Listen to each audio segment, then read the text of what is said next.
Começamos então aqui esse bloco tratando do direito de herança. Nesse agora a gente não vai falar somente de direito de herança. Até porque o direito de herança, nós temos apenas esses dois incisos, o 30 e o 31, tratando do tema. Coisa muito rápida. O 30, ele somente inaugura o direito de herança, dizendo ser garantido tal direito. E o 31, ele fala sobre algumas coisas também muito simples de serem entendidas.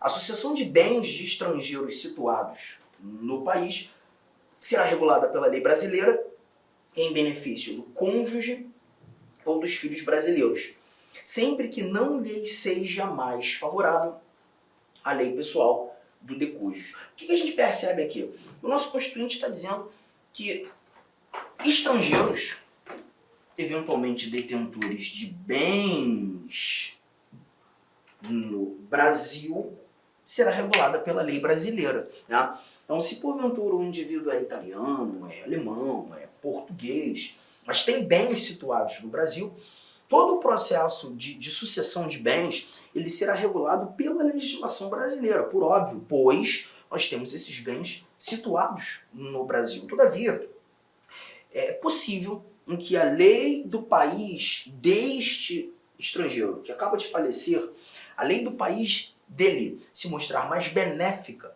que a legislação brasileira, ela pode ser utilizada. Então aqui basta você entender essa ótica. A regra é utilizarmos a legislação brasileira para a transmissão ou a sucessão dos bens do estrangeiro para os seus filhos brasileiros, filhos cônjuges brasileiros, né? Todavia, é possível com que a lei estrangeira regule esse processo de sucessão, esse processo de herança, né? de transição de herança, apenas quando a legislação estrangeira se mostrar mais benéfica. Um ponto importante é levar em consideração que é a legislação do país do estrangeiro que acabou de falecer. Vamos imaginar que esse estrangeiro tem bens situados no país, ele tenha vários filhos e dentre os herdeiros, filhos de outras nacionalidades, diferentes do estrangeiro que acabou de falecer. A legislação desses herdeiros de outras nacionalidades não será utilizada.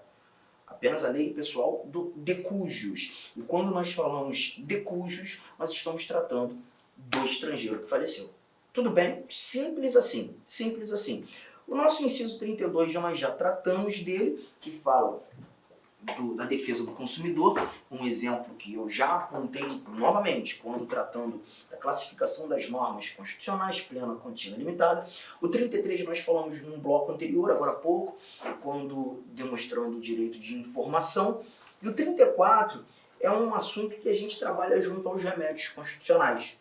Porque quando a gente fala do direito de petição, que é a linha A do 34, e o direito de obtenção de certidões, que é a linha B do 34, nós estamos tratando de remédios constitucionais, remédios administrativos. Arthur, mas eu não faço ideia do que seja.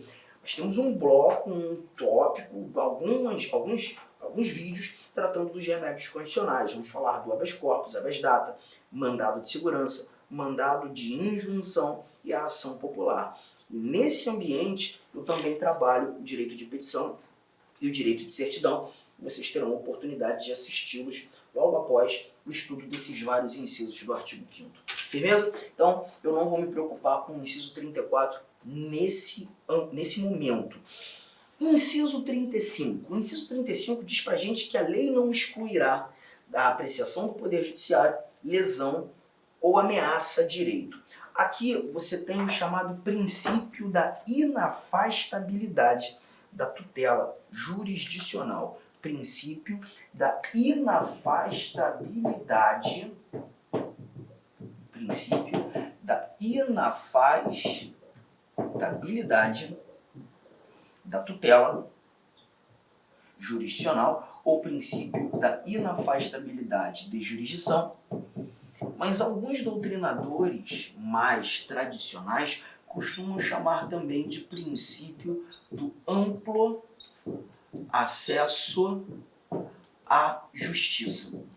E a ideia aqui é lembrar que a nossa Constituição, o Constituinte originário, determinou que lei alguma pode criar empecilhos, pode criar barreiras para que levemos os nossos problemas, lides, conflitos ao conhecimento do Poder Judiciário.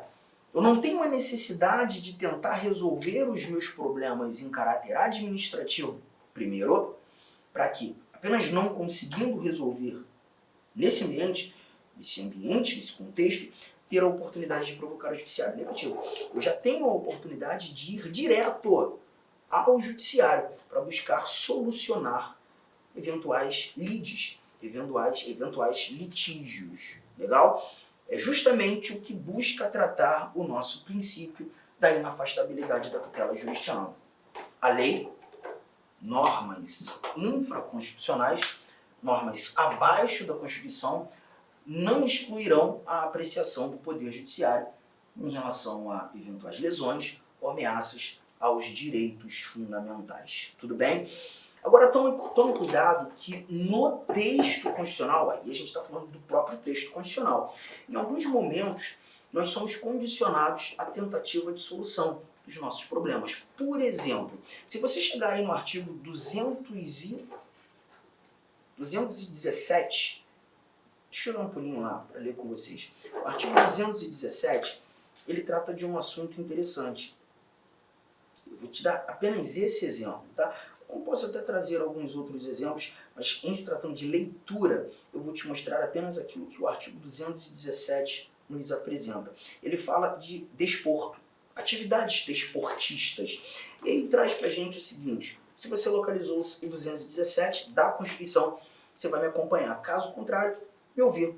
É dever do Estado fomentar práticas desportivas, formais e não formais, como direito de cada um, observados, e aí nós temos alguns princípios, mas o que me interessa mesmo é o parágrafo 1º, que diz assim, ó: o Poder Judiciário só admitirá ações relativas à disciplina e às competições desportistas ou desportivas após esgotarem-se as instâncias da justiça desportiva regulada em lei.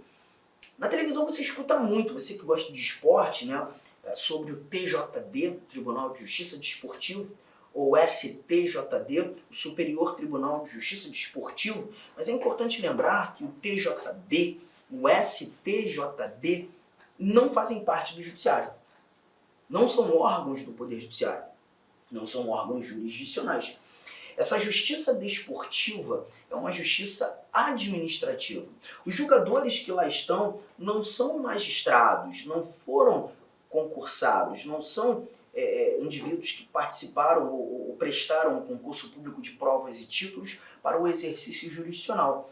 Os julgadores dessa justiça desportiva são indicados pelas agremiações desportivas, pelas confederações desportivas, e na realidade eles compõem uma justiça administrativa.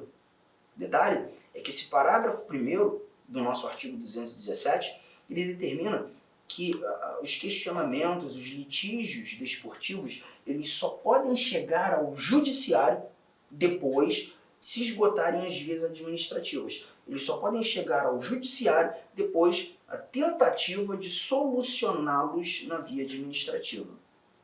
Arthur, mas isso aí é uma barreira, é uma condição, condição de só poderei chegar ao judiciário depois de passar pela via administrativa. Não é algo ruim isso aí? Não é algo que conflita com aquilo que está escrito aqui no nosso 35, o tal do princípio da inafastabilidade da tutela jurisdicional? Não, porque é a própria Constituição que previu. A Constituição ela vai trazer algumas exceções, algumas exceções em que para chegar ao judiciário eu vou ter que tentar resolver o meu problema administrativamente.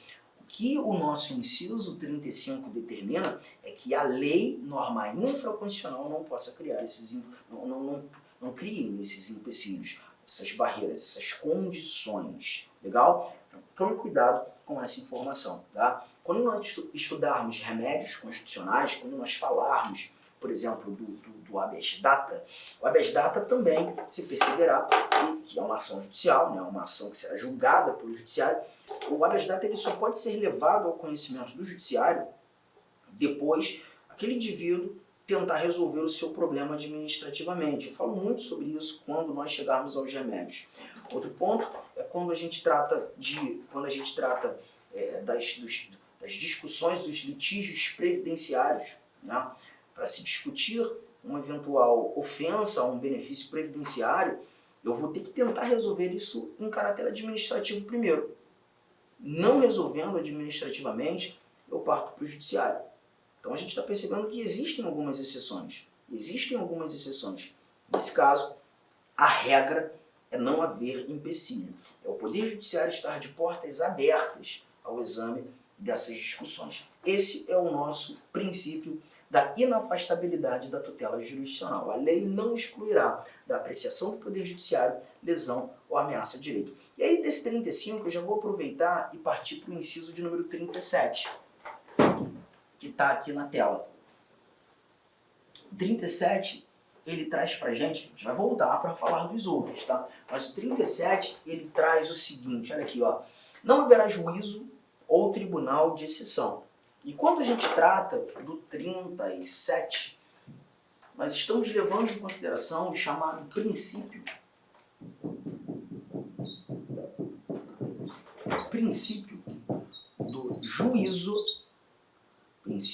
do juízo natural. E o que significa isso? A própria Constituição estabelece quais são os órgãos competentes para o exercício da jurisdição. Dizer de quem é o direito. O artigo 92, por exemplo, ele vai trazer para a gente os órgãos do judiciário, os órgãos do Poder Judiciário, competentes para tal exercício. Assim como o artigo 52, ele também traz para a gente o Senado Federal, que é uma casa legislativa, que vai julgar crimes de responsabilidade praticados por algumas autoridades.